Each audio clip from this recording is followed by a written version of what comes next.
Non, rien de rien. Non, je ne regrette rien.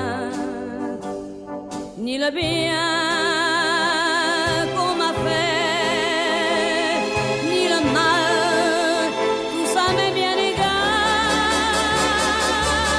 Non, rien de rien.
ده تصور ايه؟ لازم نعرف ان المنطقه تصور فيها ايه.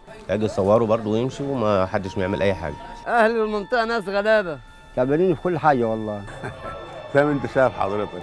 ده احنا لينا 30 سنه. انا هنا بقالي اكتر من 18 سنه متبهدل، مش عارفه اشوف حته اوضه لنفسي. بقالي 27 سنه. كانت جبل فيها تعابين وفيها العقارب، وكانت جبل ما كانش فيها الناس يعني بسيطه. لا دلوقتي اتعمرت، لكن من 30 سنه كانت الشوارع فاضيه ما فيهاش ناس. وقعدنا فتره كبيره جدا من غير النور، يمكن 15 سنه. والله شارعنا حلو وكويس والناس يعني كويسه هنا، ناس محترمه وشارعنا كله حلو. وعشان واحد يمشي جنب الحيط تلاقي كله يدوس عليها. كل أسرة طبعا بحالتها. عبد الناصر يا سلام، ده الرئيس جمال عبد الناصر دوت طبعا.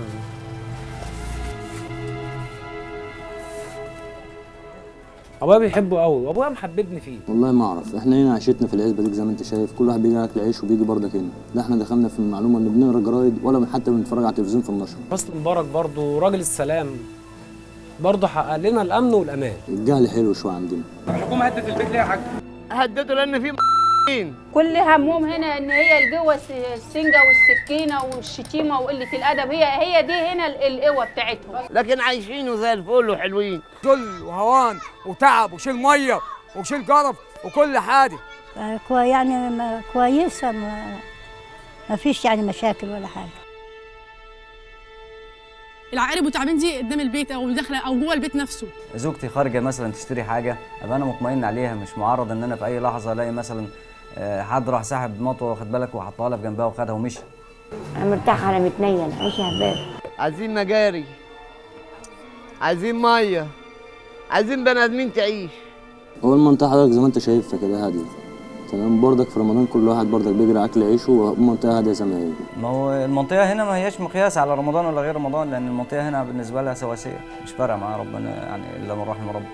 الانسان اللي بعيد عن ربنا يعمل اكتر من كده. الناس هنا حياتها بسيطه، الناس هنا بتحب بعضيها، بس هي ان صوتها مش مسموع. والله حتى الزينه زي ما انت حضرتك شايف مش موجوده. ناس تعبانه. هنا ما فيش بقى حد بيعيد على حد غير جيرانك بس.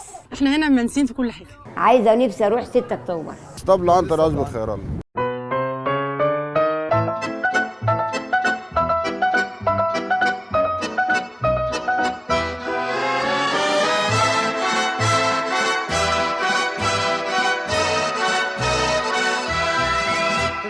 vois la ville en fête et en délire, suffocant sous le soleil et sous la joie. Et j'entends dans la musique les cris, les rires qui éclatent et rebondissent autour de moi. Et perdu parmi ces gens qui me bousculent, étourdi, désemparé, je reste là. Quand soudain je me retourne, il se recule, et la foule vient me jeter entre ses bras. Et traîné par la foule qui s'élance et qui danse une folle farandole, je suis emporté au loin. Et je crispe mes poings maudissant la foule qui me vole l'homme qu'elle m'avait donné que je n'ai jamais retrouvé.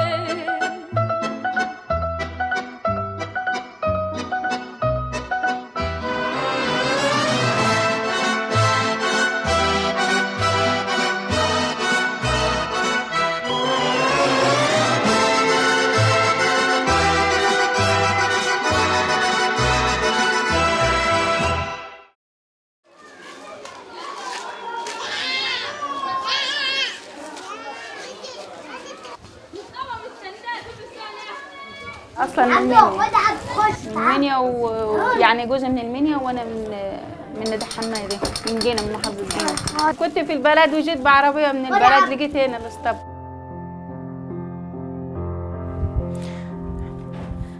روح يا محمد هات السجان بتوع الكحك.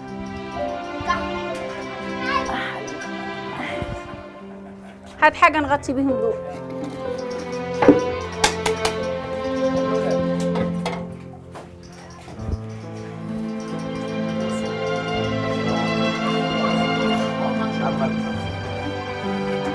معي شويه. السلام عليكم. السلام عليكم. وعليكم السلام. بس بقى ايه الحاجه الحلوه دي؟ هم دول كلهم فضل من الله ونعم. لسه راح احمصهم بس. فراج محمد عبد البصير، مواليد محافظة المنيا، مركز ملاوي، قرية تندة. اشتغل سواق، خريج دبلوم تجارة سنة 87. جيت تقليدي عادي، جيت في القطر قطعت تذكرة من ملاوي ب 85 قرش، أنا فاكر زي ما كنت دلوقتي يعني. عرفنا بعض، كنت بروح عند خالي في السيدة زينب، خالي حشمت بواب في السيدة زينب في شارع أدري. فكنت بروح يعني وكده، وكنت بقعد مع عند مرات خالي يعني، كنت بروح اجيب طلبات مثلا العماره بتاع لما فجأة طبعا اتعرف عليا، بس كنت متجوزه قبليه يعني. كنت متجوزه اخو مرات ابويا وما حصلش نصيب بعد عنك، متخلف عقليا. فجيت لما سبته ووالدي شافه بيرمح ورايا في الشارع بالسكينه وكده، فوالدي قال احنا مش عايزين اي حاجه منه، فحتى البنت خلوني اتنزلت عنها في القسم. فجيت طبعا بقيت يعني اروح عند خالي اقعد شويه مثلا عشان ما اتشجرش انا ومرات ابويا على طول، لان اخوه هو اللي ما كنت متجوزاه ما حصلش نصيب معاه. فجيت طبعا مره في مره يعني كلمه مثلا انت اسمك ايه، طب بتعملي ايه مثلا، بتشتغلي ولا لا، طب يعني كده جت من طريق كده. الحمد لله ربنا انعم عليا بزوجه طيبه، فضل من الله ونعمه، ربنا بارك لي فيها ورزقني منها بذريه صالحه الحمد لله. يعني معايا منها 5 اولاد، محمد واحمد وخالد وعبد الرحمن وحسام. لا على البلد، انا عندي عيش في البلد احسن من هنا. احسن، كلامك صحيح. اولا هم المدارس هناك حلوه في البلد والناس كلها مع بعضيها يد واحده، لكن هنا كل واحد الشاطر اللي عايز ينهش في التاني، اللي طول التاني هنا عايز يفرم. مفيش حاجه هنا اسمها حب بين الناس، احترام بين الناس.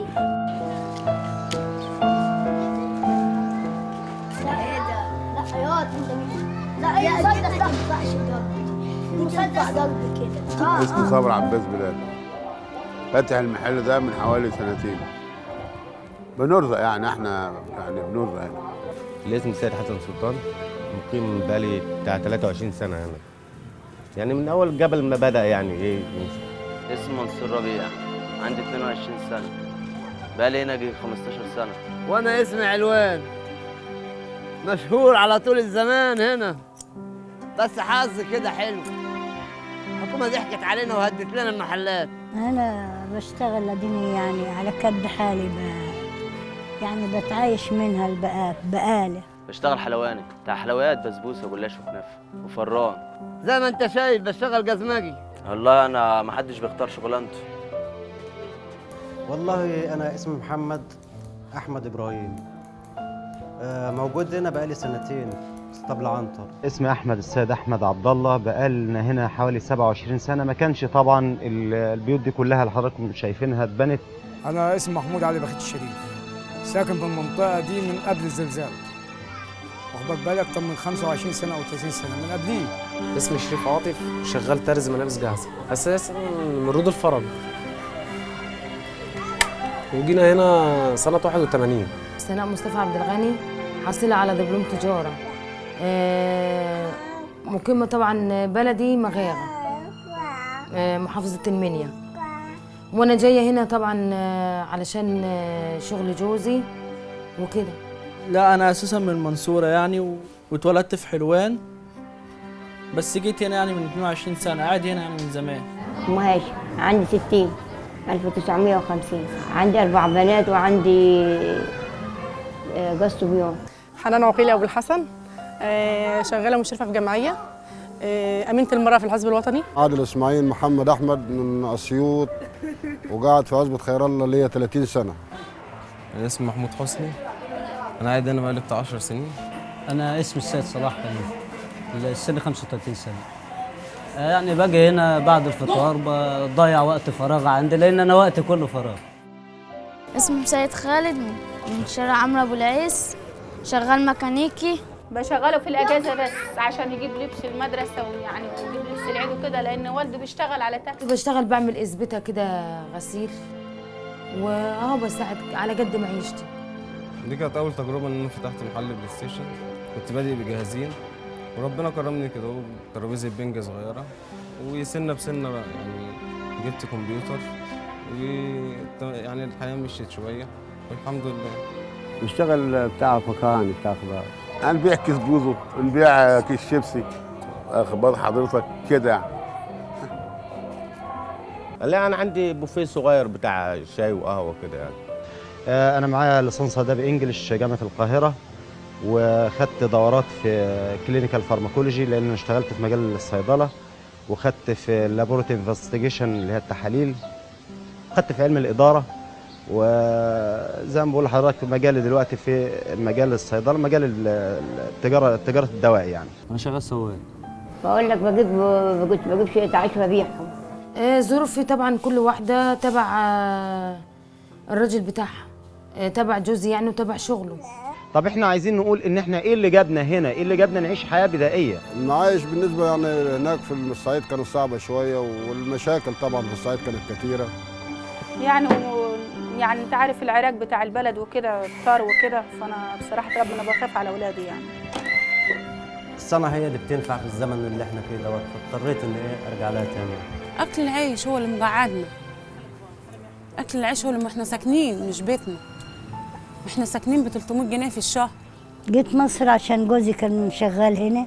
المنطقه هنا طبعا كانت زمان عباره عن يعني كنا فعلا بنشوف ثعالب حقيقي، مش كلام يعني كده، لا كنا فعلا بنشوف ثعالب. كنا عشان نحب نتفرج على تلفزيون، البطاريه كنا بنجيب البطاريه ديت بمشبكين كده وبتاع، ونوصل الجاكات للتلفزيون عشان نتفرج على التلفزيون. فجت شويه دخلت كهرباء وبتاع، فبقينا نوصل سلك من علب الكهرباء وننور. ما احنا عايزين نعيش برضه، خلاص استقرينا. انا لله الحمد يعني مرتاحه هنا نفسيا، مرتاحه نفسيا هنا عن البلد. لا والله العيشه في البلد احسن. لا فرود الفرج اريح، ميه ونور ومجاري، كل حاجه في رود الفرج. في ناس كتير مختصره واخد بالك وطاويه على عيالها، فالناس دي مختصره متجنبه اي شيء واخد بالك، فالناس دي بتلاقيها يعني ايه ماشيه مع نفسيها، ما سلام اكتر من كده ما فيش، وتبص تلاقيها بتعامل ربنا. لكن بالنسبه للشباب اللي هي في الشارع ديت الصيع وبتوع البرشام والكلام دوت، فهي المنطقه دي مليانه مخدرات اساسا. انا عايز اشرب بنج. والله انتوا مضيعين عليها السهر، انت اللي سامعني، انت اللي حاسس بيا، دماغي هتضرب.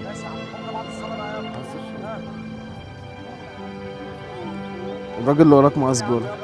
اسطبل عنتر دي هي منبع المخدرات اساسا للبلد ديت. وإنها ناس كويسه مش ناس وحشه. سعادة المخرج ده لو اللمبي جاي نروح يطفش من سبب القعده اللي هو قاعدها.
واحنا بنفتح.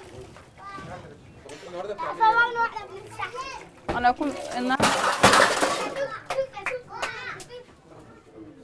يخرب بيتك يا خالد، يخرب بيتك يا حيوان انت يا بيبي.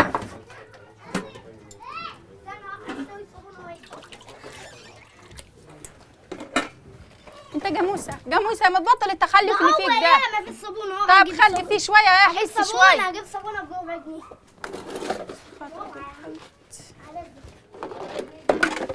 الواد ده متخلف رسمي والله. صح بعد ساعه بحس انه مخه فيه حاجه كده يعني. المشاكل والوش بتاع الناس والمشاغبات اللي على الفاضي والمليان ده مأخذة كل يوم خناقه دور واثنين وثلاثه، مفيش يوم يعدي من غير خناقات. بص تلاقي السكينه والمطوه والسنجه كده وميه نار وحاجات غريبه بتطلع. انا نفسي ببقى جوه بيتي وببقى خايفه، يعني ببقى جوه بيتي اهو بابي مقفول عليه بس ببقى خايفه برضه. عدم الامان في المنطقه بيخلي اي بني ادم ما بيحسش باي لحظه سعاده. انا في اي لحظه متوقع ان انا ممكن الاقي جيركن ميه نار بيترش في الشارع، وانا ممكن اعيلي في الشارع ما اعرفش هيحصلوا حاجه زي كده مش هتحصلوا، فده دايما بيخليني في قلق. انت شايف برضو الزباله شمال ويمين، امراض للعيال برضو هنا، يعني حل العيال هنا جايه امراض من الزباله اللي هنا ومفيش فايده برضو. كذا مسؤول برضو رحنا له مفيش فايده. الناس هنا يعني غلابه، يعني الظروف هنا ظروف المعيشه ما تلاقيش حد يعني في وظيفه، ما تلاقيش يعني الناس هنا كلها يعني ارزاقيه كلها. كل حاجه غلت عن الاول، كل حاجه بقت عيله عايزه تتجهز، يبقى الواحد متضايق ما معوش. واحد مثلا عايز يتعلم ايام غلو في غلو، الواحد كبر على غير عمر. متوقع في اي ثانيه من الوقت تتفجر مشكله بين اي اتنين شباب، بين اي اتنين جيران واقفين مع بعض. يعني ممكن تلاقي اتنين بتبص تلاقيهم قاعدين بيتكلموا عادي كده واقفين بيتكلموا كويس مع بعض، وتبص تلاقيهم راحوا ماسكين في بعضيهم. لفظ سيء طلع، اشتموا بالامهات، يا ابني كذا ويا ابني كذا ويا ابني كذا وكذا. تبص تلاقي الموضوع اتقلب لمجزره وحاجه بشعه يعني. على ايه ما تعرفش. تيجي تبص تلاقي خناقه ممكن توصل لموت والقتل وحاجات غريبه جدا. ونادر قوي قوي قوي انه يعني في مغزى يكون خناقه من غير دم. يعني اول مره في حياتي اشوف الحاجات دي بصراحه. يعني اللي بيضايقني فيها اللي هم فيها حشاشين وناس بيشربوا والكلام ده. سهل جدا ان انت تلاقي مثلا شاب واقف على ناصيه ممكن ينادي على عيل، خد يلا خد، روح مديله مثلا اي ورقه، خد ودي دي لعمك فلان، او ودي دي للراجل اللي قاعد هناك ده. العيل خد الحاجه دي اول مره ما عرفش بيها، تاني مره عرف دي ايه، دي اسمها كذا، اسمها بانجو، اسمها مش عارف ايه، بعد كده بقى اتطبعت فيه بقت. انا اوعى عيل مره هنا يعني كنت لسه جايه جديد وعيلي ما عملوش حاجه بيقولوا ازيك يا فلان، يعني مغزى بصيت لقيت الطوب داخل عليا من الشباك، انا لسه ما طلعتش لبره، انا بقول يا دي انت اللي بره بتشتموا ليه يا ابن حبيبي في ايه؟ بصيت لقيت الطوب داخل عليا من الشباك، طلعت لسه بكلمه لقيته يرفع عليا الشبشب في الشارع. كميه فساد فظيعه فظيعه فظيعه. في البلد عيالي كان كل عيل فيهم مخلص جزئين قرآن وثلاثة، من ساعة ما جينا هنا ما افتكرش عيل حتى فتح مصحف واحد. لازم هيشرب من البيئة اللي هو فيها. وابتدى بقى يتعلم بقى قلة الأدب والشتيمة وسب الدين وحاجة ما فيش داعي. استغفر الله العظيم العظيم. لا ما فيش حاجة، كل واحد في حاله. بس برضه هو غصب عنهم، يعني الناس تعبانه. كلنا هنا تعبانين. والله كلمة التعب مش بتريح البني آدم، حتى لو تعبانين هنعمل ايه طيب؟ المية كل يوم والتاني ما تقطع والناس ما تاكل في بعضيها هنا على المية. ممكن واحد يموت واحد عشان خاطر موضوع المية ده. المية مقطوعة، ده حاجة تاني. حتى المية مش لاقينها والله، قلة المية. هي الحاجة اللي مش بسطانة هنا المية. المية قطع بقى أكتر من حوالي 22 يوم. المية هنا سعادتك ممكن تقطع يعني شهر ونص، شهر. معظم المية هنا اللي بتزعل الناس وتفرحها. يعني تلاقي مثلا معلش هنا اقل بيت عاوز يغسل السجاد، يغسل بتاع، مش لاقي ميه. ممكن انا اقدر اجيب جركنين مثلا او 4 جراكن ب 3 جنيه، غيري ما يقدرش يجيبهم. الميه بص، الميه احنا مش بنتمتع ببلعه ميه. يعني عند حضرتك هنا بيقعد جركن هنا ب 75 قرش، فطبعا كده يعني هل البني ادم ده هيقضي عياله اكل ولا يقضيهم ميه ولا يقضيهم ايه ولبس ولا ايه ولا صرف مدارس ولا ايه ولا ايه؟ بتروح تملى من تحت وخاتي ملوهم وخاتي يكرشوهم يقولوا لهم ما فيش ميه. بنشتري احنا الدور ب 75 الدور، يعني الجنكل ده 75 والله بنشتريه. عايشين في حياة غير طبيعية، زبالة ومية وقرف خناقات حاجة يعني تتعب القلب بصراحة ربنا يعني. مفيش بق ما يشربوه، كل يوم خناقات بسبب المية. لان الناس تعبانه مش لاقيه نقطه ميه، بتلف على جيركن الميه طول النهار، بتلف على جيركن الميه تشربها طول النهار، مش لاقيين نقطه ميه، والميه موجوده في المنطقه ومانعينها عنا بتوع شركه الميه. ورمي زبالة، تحس ان انت قعدت في مستنقع صراحة يعني. وفي مشاكل كتيرة قوي بتعرض المنطقة، فاهم القصد؟ والناس هنا يعني على قد حالها، مش قادرين يعملوا حاجة، فأكيد اللي جاي أوحش، يعني أكيد اللي جاي أوحش، مفيش جديد، مفيش حد إن هو في دماغه إن هو يعمل أي حاجة، إن هو يتطور. أنت لو رحت لأي مسؤول مش هيسمعك، ليه؟ لأن هو يعني أنت مالكش ظهر بمعنى أصح. مفيش اهتمام بالمنطقة هنا خالص يعني. المية، المجاري، هي دي الأزمة بتاعتهم. ادونا ميه، مش عايزين منكم حاجه تاني. ولا هي الجيزه بس اللي عملت قلق؟ ما احنا ممكن نعمل قلق. واقول ايه يعني، ممكن نعمل قلق جامد كمان، ده احنا جنبنا الدائري. وانا والله ربنا فوق مني، ما فيش اي كلام. بس الواحد بقى ايه، بيقول لك تعاونوا على البر والتقوى ولا تتعاونوا على الاسم والعدوان. فاحنا ما بنحبش نأذي، لكن لو على الاذى احنا ممكن نطلع نوقف الدائري ونولع كاوتش ونعمل قلق، والمسؤولين غصب عنهم هيجوا هيشوفوا لنا الموضوع دوت اساسا. عمر ما حد بيختار لنفسه ان هو يعيش تعيس. لا، عمليه ليه دي بقى الله اعلم، لان ليه مش هتلاقي لها جواب. ليه كذا وليه كذا وليه الميه بتقطع وليه النور بيقطع وليه، مش هتلاقي لها جواب. تمام. كل اللي بتعملوه ده ملوش فايده. لا ليه فايده. دور على الناس اللي مش لاقيه ميه. لا، في كل حاجه فايده ان شاء الله. ان شاء هنا؟ الله.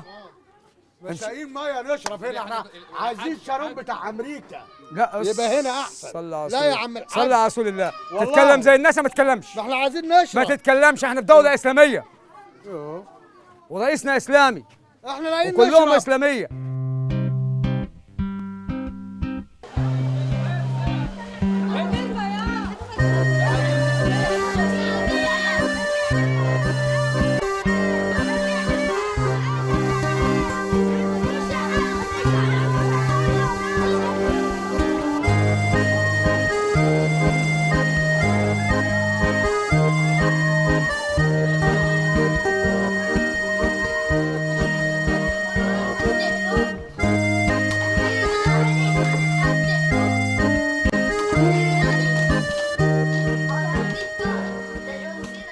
النهارده اخر يوم رمضان كده، المفروض كنت نزلت السوق جبت حاجات للعيال هم بيعوزوها. يعني الحمد لله رب العالمين. محمد جبت له بنطلونين جينز وتيشيرتين، وحسام ترنجان وشراط.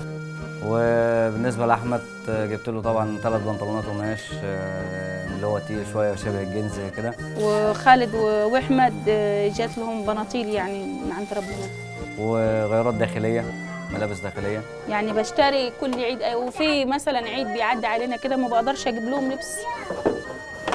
انا قعدت اكتر من 15 يوم وانا كل ليله اقوم اهلوس بموضوع اللبس دوت. انا معايا 5 اولاد وعايزين نتكسوا ان شاء الله رب العالمين باذن الله. بكره يعني النهارده هنفطر مع بعضينا، وبعد الفطار باذن الله نروح نصلي العشاء، نشوف نقعد نتفكر مع بعضينا كده ونعيش الجو بتاع العيد.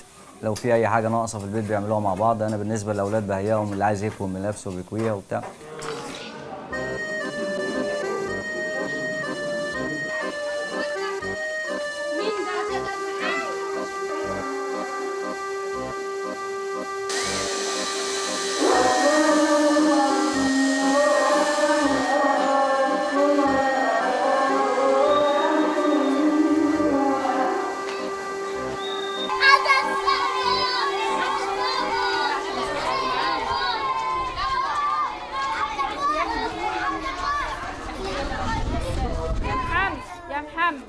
مش قلت هروح للوسطى بعد الفطار؟ يا واد تعالى. طيب يلا بس ماشي. البيض حاضر. ده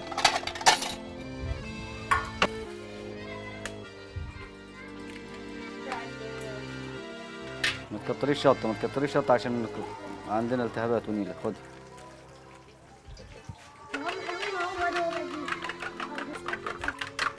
اليوم فين الطاسه؟ طيب مفيش طاسه عندك ولا ايه؟ ينفع ده؟ ينفع ده؟ غير السمنه دي؟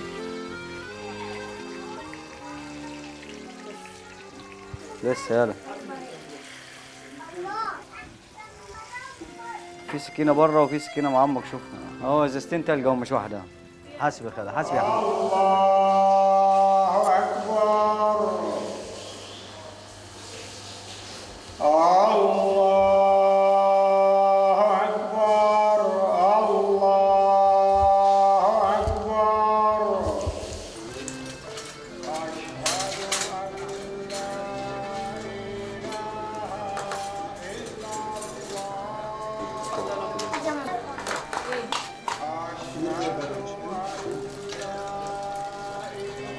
يلا يا محمد.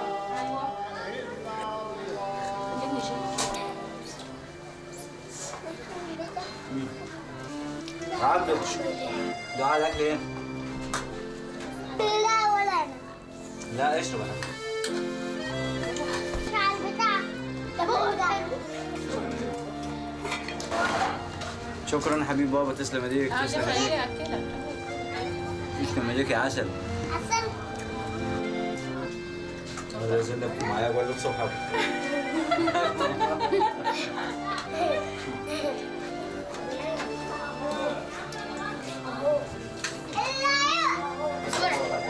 هذا احنا معاك في الشارع.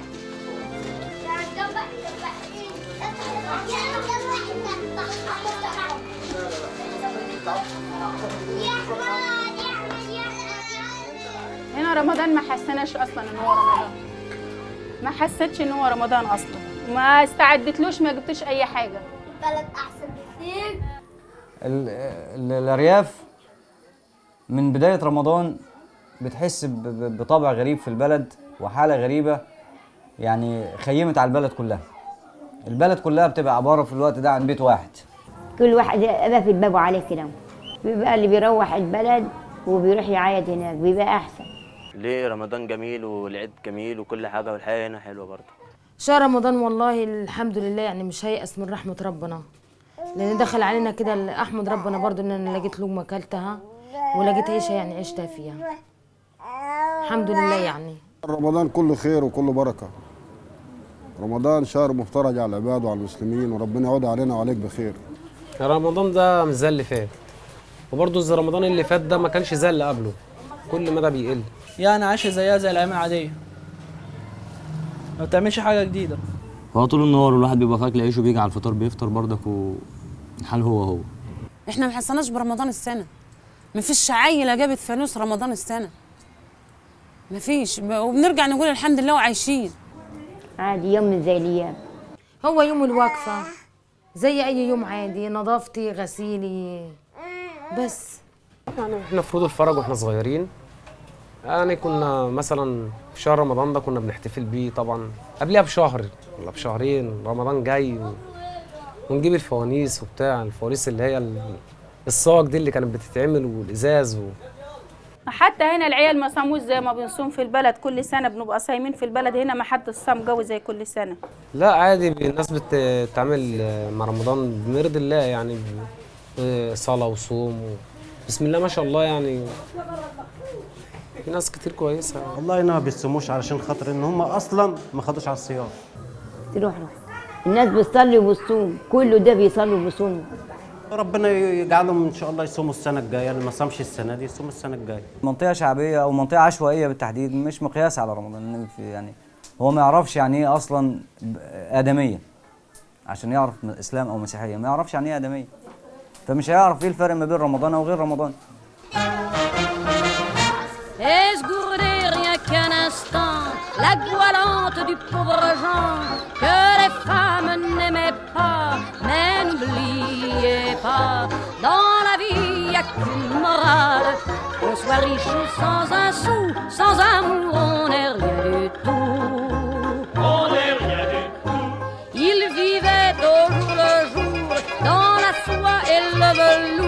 il pionçait dans de beaux draps. Mais n'oubliez pas, dans la vie on est peau de balle.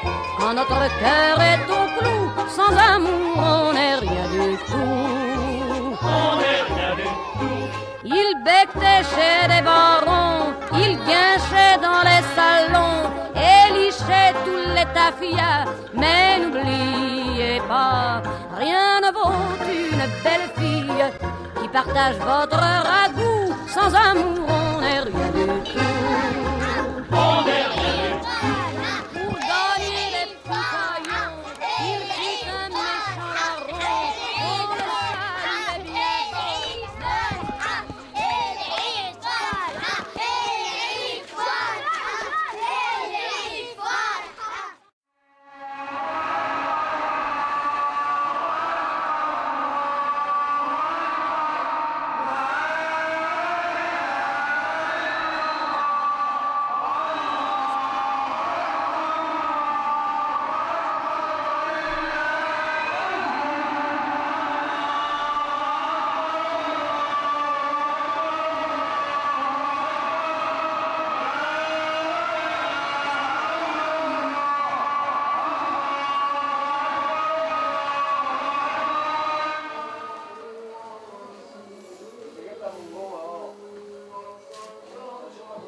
الجلابيه بتاعت مين يوم؟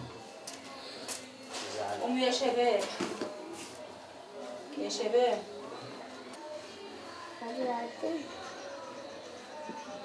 الولاد عبده سام سام ها؟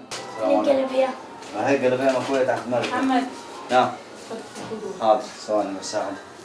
حسام حسام حسام يلا يلا ده صغير جبت لك الكاوتش بتاعك الجميل. فين الكاوتش بتاعه يا بنت؟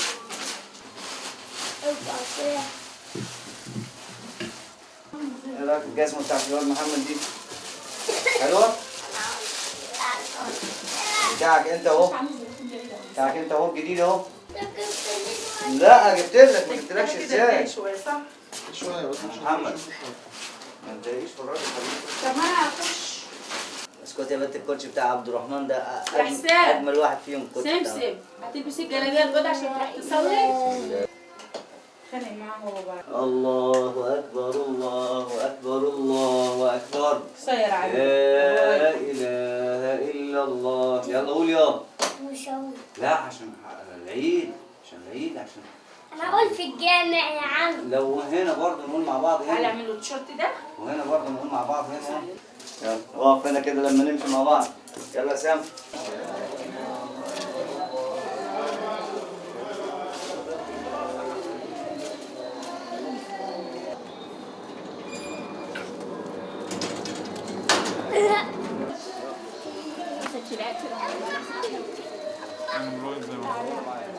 الله أكبر الله أكبر الله أكبر.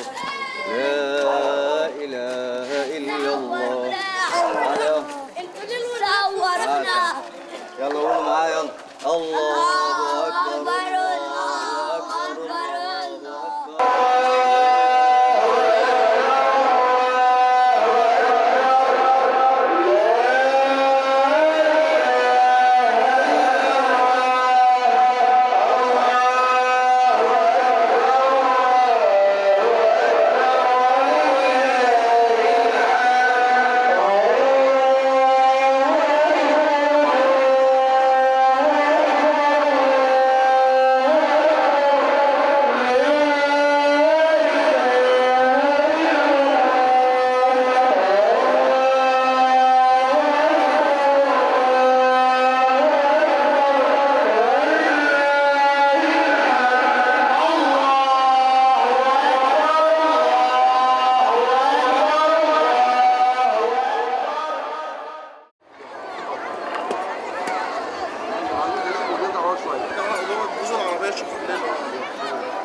يعني عشان العيد. بنعيد والله انا ما بطلع ولا عيد، انا زي ما انا قاعده كده في المطر. كان في الاول عندنا واحنا صغيرين كنا نعرف العيد ونعرف طعمه. ما كنتش بعيد، كنت قاعده مع عمي طبعا. ابويا ما كانش معايا، والدتي ما كانتش معايا، كانت متجوزه غير والدي. كان بيبقى كله لابس جديد طبعا وكله. العيد زمان كان ليه وضع، والايام اللي احنا عايشين فيها وضع. العيد كان زمان واحد وهو صغير يعني كان العيد ليه فرحه عن دلوقتي. طبعا الواحد كل ما بيكبر كل ما الفرحه دي بتروح شويه. وطبعا مع الايام اللي احنا فيها دلوقتي دي الواحد ما بقاش يحس ولا بعيد ولا باي حاجه. كان العيد زمان ليه فرحه والناس كانت تبقى مبسوطه وتعيد على بعضها. دلوقتي ما فيش الكلام ده. واحنا صغيرين كان بابانا بيجيب لنا لبس العيد، كان بيدينا العيديه نطلع نلعب مثلا كده مع زمايلنا. كان والدي بيجيب لي اللبس، كان مرات عمي كانت بتاخده منه وتضربني وتديله اختها. انا بالنسبه للعيد كان ليه طابع مميز عندي، ان انا كنت اهم حاجه عندي ان احنا مثلا نطلع في صلاه العيد نصلي العيد ونرجع نجيب اللعب بتاعتنا وناكل الكحك والغريبه والحاجات اللي بتتعمل في البيت. لكن بالنسبه للفسح والرحلات دي في البلد ما كانش فيه. هو كان ساعتين في البلد بالنسبه للعيد، ساعتين مش اكتر ولا اقل. الناس هنا في العيد ناس كويسه وناس طيبين وناس محترمين وناس يعني على قد حالهم، واخد بقى حضرتك، يعني بيقضوها. المفروض ان الواحد بيلم مثلا اطفال وبناخدهم نفسحهم والكلام ده بس هي الحياه حلوه شويه. والله زي ما احنا ما بنخرجش الا بنروح لا هنا ولا هنا، يعني بنقعد في البيت. نقعد في البيت بنقابل الحبايب بنقابل الضيوف كده. لا والله يا ما الفسح من في البيت، افسح اقعد لي برضه بتاع 50 60 جنيه اصرفها وانا اولى بيهم في البيت برضه. والله بروح لبناتي، انا متجوز 5 بنات، بروح لبناتي اعيد عليهم بت وادي العيال الصغيرين الاطفال العاديه بتاعتهم كل سنه وانت طيب. اللي زي حالتنا قاعد في البيت اهو. بخرج القرافه. اول حاجه اروح عند ستاتي الميتين واروح عند جدادي واصحابي برضه يعملوا زي كده. اروح عند عمي واروح عند اخويا وعمي يجي لي واروح لصاحبي وصاحبي يجي لي كده. بيبقى الشاب مثلا بشغال طول الشهر او طول كل هدفه حاجتين بس، ان هو يجيب له طقم نظيف ويروح يعمل فورمه لشعره ويجيب له باكيته بانجو يحطها في جيبه وعلبتين سجاير مرلغوره وشكرا على كده. ده كل هدفه. كل واحد بياخد المزه بتاعته ونروح الازهر، يعني كل واحد بياخد الجماعه بتاعته ونروح الازهر حديقه الازهر، يعني بننزل نتمشى شويه نقعد على البحر. هنروح الشربرة نجيب حاجات شيبس وحاجات وهنروح نفرقها على العيال، يعني اللي بياخدوا اللي ابوهم مش متعين والكلام ده.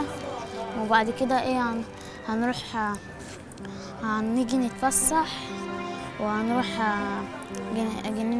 جنينة الحيوانات وبعد كده الملاهي والكبرتاج وهنروح حتة اسمها كده هو القلعة هنزورها هناك.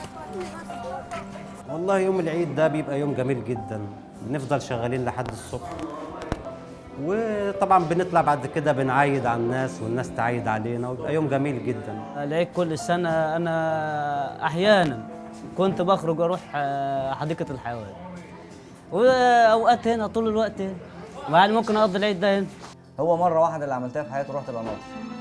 نقوم من النوم قرايبنا يجوا يعيدوا علينا ونحط لهم بسكوت، نحط لهم كعك، نحط لهم غريبه ويقعدوا ياكلوا ويروحوا يعيدوا على الناس اللي جنبينا واللي جنبينا وكده. ما حدش عامل بسكويت لان دي غلي، بقى الكيلو ب4 جنيه والسمنه غلت. هيجيب دقيق ولا هيجيب سمنه ولا هيجيب لبس ولا هيصرف على المدارس؟ يا عم اهو العيديه موجوده، عملنا لهم البسكويت وبتاع ودي عيدته. لا ما عملتش حاجه. اللي معاه فلوس هو اللي بيعمل كحك في العيد، ما معاش ما يعملش. بس لو ان الكحك ده بيقولوا عاده يعني مش كويسه عند ربنا، بس لما طلعنا لقينا الحاجه دي بتتعمل. مين اللي قال لك يا حاجه ان الكحك مش كويس؟ الشيخ سالم والله كان كل ده مش كويس، يعني كان نعمل كحك وكده في المواسم بدعه. بعد اذنك يعني قبل اي حاجه في شغل في الفرن بتاع عم، وقف على الفرن يا عم عشان البتاع ما يتحرقش.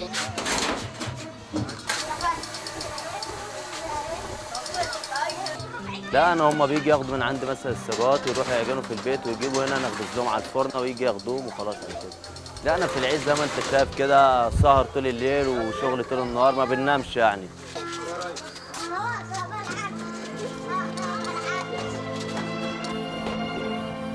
ازاي هنفرح ومثلا تبقى ظروفنا تعبانه وعيالنا ما اتكسوش وعيالنا ما جابوش؟ فرق كبير طبعا لما يكون مثلا عيالي لابسين ومبسوطين ويكون مثلا جوزي كان بيبقى شغال. الواحد يعني الفرحان ده بيبقى فرحان من قلبه. الفرحه دي بتنبع من القلب نفسه، واخد بال حضرتك؟ والحزن ده من القلب نفسه. يعني ممكن اقل حاجه تسعد الراجل الطيب المسكين، واقل حاجه ممكن تغمه وتتعبه. الفرحه هنا انك انت تكون مستور، انك انت جه عليك العيد قدرت ان اولادك تجيب لهم لبس او قدرت انك انت تعمل لهم كحك، ده شيء طبيعي. احنا كل الناس هي دي انك لما بتخش البيت قدرت انك توفر ابسط شيء من الاشياء دي، فهي دي فرحه بالنسبه لنا. طبعا فرحانين كلنا طبعا، سعداء بالعيد طبعا.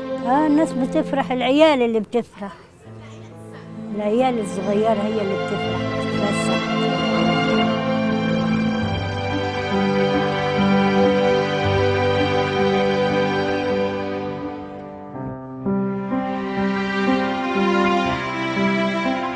الولاد عشان يعيدوا زي ما الناس بتعيد، فلازم الولد يبقى شغال. فشغال ايه؟ في اي جهه بقى، اي حته، اي حاجه، فعشان ياخد فلوس. فطبعا الفلوس دي ما بياخدهاش، هو بيقسمها هو واهله، فهنا بيعيد. لكن غير كده مفيش عيل شغال، مفيش عيد عنده. يعني اللي معاه قرشين بيفرح هو وعياله في العيد، يجيب لهم لبس على قد فلوسه. والله كل سنه بنجيب لهم لبس وبنلبسهم. لا احنا ما بنشتريش لبس، بنجيب للعيال الاول. لو في حاجه زادت خير وبركه، ما فيش حاجه زادت خلاص. انا هعمل ايه؟ طبعا هنبسط. ده عيد مسلمين لازم اكون مبسوط. ما هو حضرتك الشعب المصري كده كله يعني اقل حاجه بتفرحه، هو بيدور على اي حاجه تفرحه مهما كان برضك متضايق، فبتلاقي من جواه في فرحه. عيد جميل، كلنا بنبقى اسره واحده يعني. والله ما بنحس، ما هو بقول لك احنا قاعدين اهو. احنا قاعدين اهو، يعني مفيش جديد خالص، زي ما يكون مفيش عيد. نعمتنا من ساعه ما جينا هنا ما عرفناش طعم العيد خالص. هنا بنحس ببعض، بنعيد على بعض، بنوصي بعض في مثلا في الحزن، في الحاجات اللي تفرح، في الحاجات اللي تزعل، بنقف جنب بعض. تعيد ولا كان عيد، ادي عيد الليله هو كانه مش عيد. بيوت مقفله بعد عنا، كل واحد في حاله، ما حدش يقول لحد كل سنه وانت طيب، ما حدش مثلا. لا ان شاء الله الناس كلها تفرح باذن الله. الناس يدعوا بعيد مبارك على امه مصر كلها اجمعين. العيد في سفلانتر هنا ما بتحسش بيه زي اي منطقه او اي مكان. طبعا بالنسبه للظروف زي ما اتكلمنا عن الظروف والحياه ان هو عامله ازاي، فبس اكيد احنا بننزل نتمشى شويه في اي حته فبنحس بالفرحه شويه. فرحان بالعيد عشان اننا بنلعب وبنفرح، اللي احنا فاضيين ما غيرناش حاجه.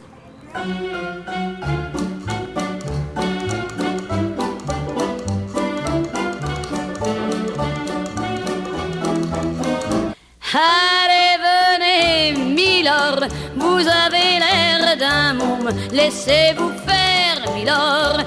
Venez dans mon royaume, je soigne les remords, je chante la romance, je chante les Milord qui n'ont pas eu de chance. Regardez-moi, Milord, vous ne m'avez jamais vu.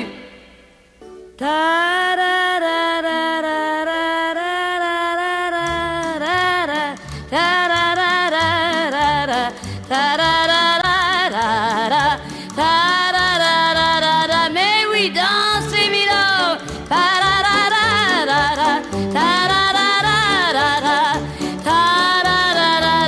Bravo, Milord.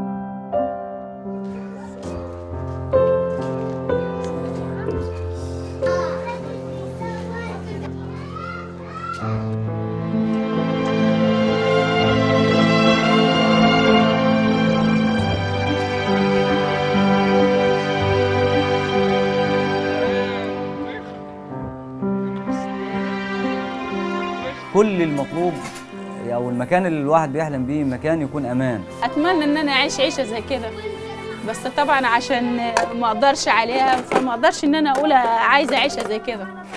طبعا نفسي اعيش في اسطبل عنتر، دي منطقتي اللي انا اتربيت فيها يعني. بس يعني الحاجات المشاكل اللي فيها بس اللي هتتحل. نتمنى اول حاجه ستر ربنا، وبعدين الواحد يعني على كل حاجه يقول الحمد لله. احنا ما بدناش حاجه اصلا نعملوها. ما فيش انسان ما يتمناش ان هو يطلع من هنا. والله يعني اللي زي حالاتنا كده بيتمنى انه يبقى عنده حته عيل، يبقى ليه شخصيه في البلد، حتى عشان ما يعيش العيشه اللي احنا عشناها. نفسي يدوني المحل بتاعي وما يضحكوش علينا تاني. اخبطك باي حاجه خلي بالك. ربنا يعيننا والله بصح يعني. 6 اكتوبر. اشمعنى 6 اكتوبر يا حاج؟ هي اللي حلوه. الحمد لله مبسوط. الحمد لله.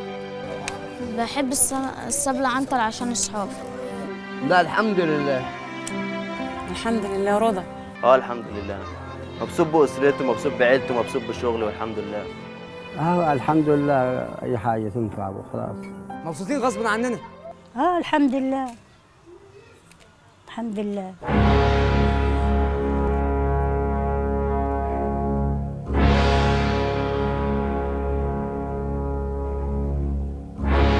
No more smiles, no more tears, no more prayers, no more fears, nothing left. Why go on when your lover is gone? Shout, we've won, ring the bells through the towns and the farms. Will the shouts and the bells bringing back to my arms? Must each man go to war evermore, evermore, while some lone woman stands, empty heart, empty hands? When the time came to part and he kissed me goodbye, from the depths of my heart came a great lonely cry. Heaven have mercy, heaven have mercy. My answer came, they carved his name upon a cross.